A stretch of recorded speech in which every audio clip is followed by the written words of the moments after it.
There have been some rumors swirling around that Level 5 is shuttering its North America division, and that makes me that it's kind of an interesting situation for a lot of reasons because Level 5 is a really good example of a relatively recent developer, like something that rose to prominence on Nintendo hardware around like the 2005 era with the Professor Layton games on DS, with these numerous success stories, Yokai Watch, Inazuma 11, LBX.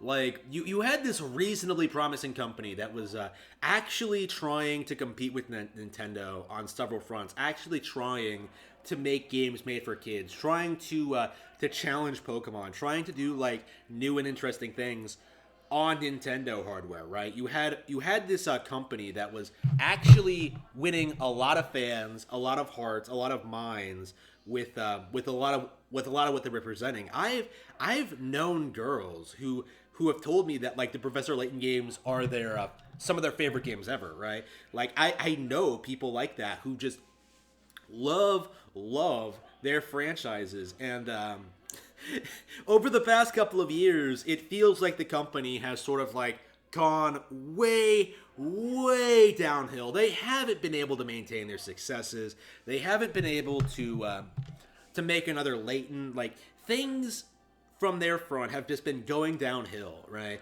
Like Yokai Watch didn't take off over here. It stopped being popular in Japan. None of their things are taking off. They're not able to produce really much of anything, right? They haven't had a success story, I don't think, in the past 5 years, right? Like, and like a lot of their iconic franchises have sort of like fallen by the wayside. Like people don't like a lot of the stuff they're putting out right now.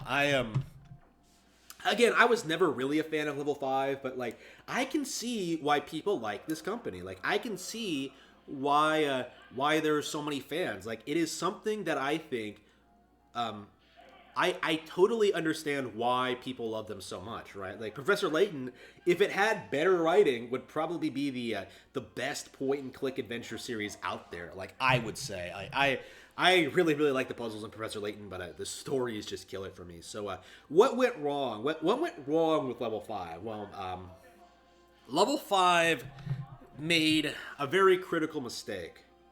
They made the biggest mistake I think any major third-party developer who's prominent on Nintendo hardware can make. They foolishly and naively believed that they were going to be able to find success on other hardware. Like this is the core of it. This is the reason that Silicon Knights went downhill. Why Factor 5 stopped being a thing. Why Rareware started losing talent, why Squaresoft started declining, why all these third parties just plain suck now is because they refused to continue supporting Nintendo hardware in favor of sucking PlayStation's dick. And that is exactly what happened with Level 5. Like Level 5, following a period of time in which games like Fantasy Life, Professor Layton, and Yokai Watch were heavily promoted and marketed by Nintendo, they decided that it would be in their best interest to pursue mobile gaming, to pursue PlayStation releases, to do all of this stuff, and it just didn't work. Like, PlayStation audiences pride themselves on not being kids. Like, they always say, like, if I was a little kid, I would be playing on Nintendo consoles. I'm a man. I'm a hardcore mature gamer. I play on PlayStation consoles. Like, I don't play, I don't play kiddie shit. Okay. And Level 5, like, kept trying this. They kept trying, like, making major projects. I think Ni no Kuni, right? That was something that PlayStation fans hyped up back in the day. Like it was supposed to be this big big RPG for PlayStation, like this big PlayStation 3 exclusive RPG from Level 5 that was gonna like completely change everything. Nintendo BTFO, and it never happened. Like it just did not work. Like they just were unable to find any real success on PlayStation hardware or PlayStation or Xbox hardware. Well, I suppose PlayStation or mobile, I should say. Like they essentially alienated their audience, their established audience on Nintendo hardware in favor of these other things, like trying to This is the pattern you typically see. Like you always see these people like come out and say, "Oh, we want to be more independent. We don't want to be reliant on Nintendo. We want to self-publish." Platinum Games is doing this right now. You always see them do this. The reason they want to do that is so they can release games on other hardware. Like they don't want to be Nintendo exclusive. They don't want to be in this position where all of their games will be competing with Nintendo's first-party franchises on their hardware. Right? That's kind of their mindset. Like they want their games on PlayStation. So like the quality level is lower, and people will be more likely to buy and play their games because they won't be competing with Mario, Zelda, Pokemon, like the things real gamers like to play, right? So Level 5 tried to do this. They tried to pursue self-publishing before Yokai Watch really gained ground in the wedge, or rather. Here's what Yokai Watch should have done. Like, it should have just called itself Ghost Watch, and it should have just been, like, about, like, dealing with ghosts and shit like that. Like, they should have completely overhauled the localization. Like, calling it Yokai Watch in America was, like, legit one of the worst things they could have done. Like, people don't understand this. Like, people always make fun of Pokemon, the original Pokemon dub, like, making major changes, like, calling rice balls donuts and making adjustments to be like more suited to American audiences. What people don't understand is that when you throw too many weird cultural differences at things at people, like it stops being relatable. Like why do you see like Japanese horror movies be remade in America with American actors, right? It's so the characters are more relatable. Like it has nothing to do with the original actors or movie being bad. It's just like, well, Americans might not go see the movie if it's just a bunch of Japanese people. Like, not everyone is, like, super obsessed with Japan, right? Like, it needs to be more relatable to American audiences. And Yokai Watch's big stumbling block, I think, is that they completely underestimated the fact that no one in America knows what a yokai is. I do. Like, I legit have, like, a book on yokai, like, sitting right over there. I was gonna get back into reading it here soon. I've been learning more about yokai, right? Like I am very knowledgeable about this kind of thing. Like I at least know what a yokai is, but I'm by no means an expert. Like I'm probably on the upper end of people who are knowledgeable about Japan, right? Like outside of like the people who regularly go there and things like that. Like of course I'm wearing a Berserk shirt. Like of course I fucking know a little bit about Japan, but I know a little bit about Japan, right? Like more than most people. And even I barely even register what a yokai is. You know what I mean? Like the concept of yokai is not an American thing. So releasing like Yokai Watch in America without like severe adjustments to like the branding, without really going into detail, like it just they didn't know what they were doing from like the start. Like they had no idea. Like you had game journalists coming out and saying that like, oh, is this going to be the Pokemon killer? Like you had this typical like pretendo nonsense, right? That just made people hate it. Like there was a bunch of things working against Yokai Watch, right?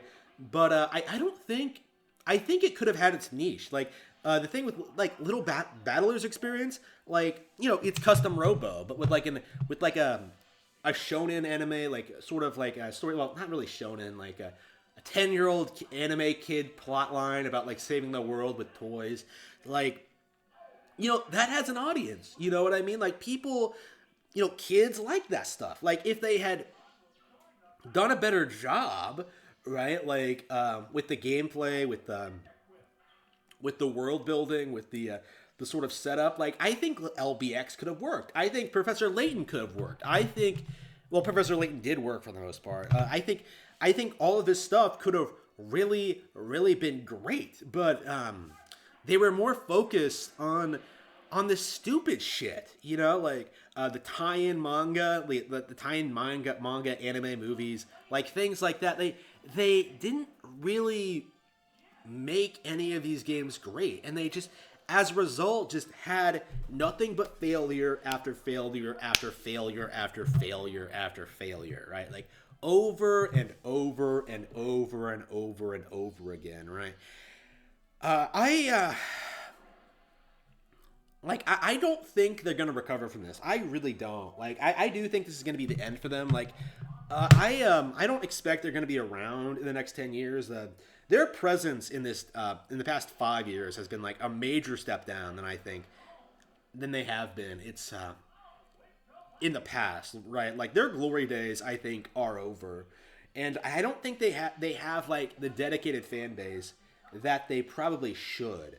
You know what I mean? Like they have like Professor Layton. I think Professor Layton fans are here to stay, but like outside of that, like I don't think any of their they didn't build up on Fantasy Life like they should have. They shouldn't. They didn't actually. I really should pick up Fantasy Life. Like, you know what? No, I think I will. Let me see if I can find it on Amazon. But they didn't build up on that with a real sequel on Nintendo hardware. They didn't do anything. You know what I mean? They didn't do anything they should have done. They completely botched it. And that really needs to be acknowledged. Like, I think these third-party developers need to realize that if you want to be successful in the gaming sphere, you're going to have to work with Nintendo hardware. Like, you're gonna have to stop desperately trying to get off of it by any means necessary. Like, are you serious with this stuff? And I mentioned earlier that, like, Platinum Games is doing the same thing. They're at the point now that Level 5 was entering like 8 years ago with like the whole Fantasy Life 2 being mobile thing. Like it's the same thing. Like they're saying the same things. Like, oh, we want to make games for phones. No, you just want to have a steady source of cheap income that you can use to pay for your PlayStation 5 and Xbox Series X development. Like don't fuck with me, Platinum. I know what you're trying to do, okay? Stop it. Like, it's just anyway, So yeah, Level 5 I think is on the way out. I don't think they're going to be a thing for much longer. Again, like they might not disappear completely. They might just, I don't know, continue making Professor Layton spin-offs or sequels or whatever. Like I don't even know why Professor Layton has stopped appearing in games. Like I think like they just were planning a trilogy. They made it and then managed to I think they conclusively ended Layton's story in the third game and then made a prequel trilogy because it was so successful, but they don't want to keep milking it, which is actually perfectly understandable and respectable. Again, I really can't reiterate this enough. I think Level 5 had a lot of potential. Like, I think they could have been this great alternative game developer for kids on Nintendo hardware. Like, you know, making this anime stuff that reminded me of classic Pokemon anime, right? Like, if they did a really good job at that, they could have, I don't know, really won a lot of people over. Like, you know, have that kind of Pokemon appeal with, like, stuff like LBX, you know? Like, battling little robots, like, customizing people, like, customizing little robots and battling them. Like, they could have done a lot with that, but they just didn't quite hit the mark. And it's so disappointing to see that like play out over and over and over again. Like they could have been so good. They could have been great, but it just didn't work out. And you know, much like Silicon Knights and the Eternal Darkness sequels that could have been, just like Factor 5 and the Rogue Squadrons that could have been, the Rogue Squadron sequels, the flight simulators that could have been, just like Rareware. Just like what they did, like just like all the crazy stuff they could have made on Nintendo consoles, like they gave all of that up in exchange for a PlayStation release, and that is very, very sad.